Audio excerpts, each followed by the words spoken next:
Arī šonadēļ Trietel tehnoloģiju ziņās par kādu no jaunākajiem mobilo telefonu modeļiem, par vienu no tiem jau tūlīt pat. Viens no populārākajiem un zināmākajiem mobilo telefonu zīmoliem Nokia laid uz klājā savu pirmo telefonu, kas darbojās uz Symbian operētāja sistēmas.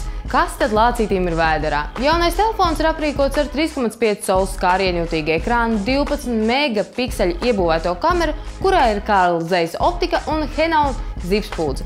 Ar to iespējams pat ierakstīt video high definition kvalitātē. Jaunā Nokia standartā nāk ar 16 GB atmiņu, kur var palielināt līdz pat 48 GB.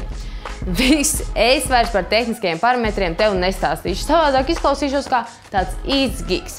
Mans komentārs par šo būtu, ka es ceru, ka beidzot arī Nokia ražotie telefoni kļūst tehnoloģiski advancētāki un tie būs domāti ne tikai SMS nosūtīšanai un zvanīšanai, bet vairāk pielāgoti mūsdienīgai dzīvei.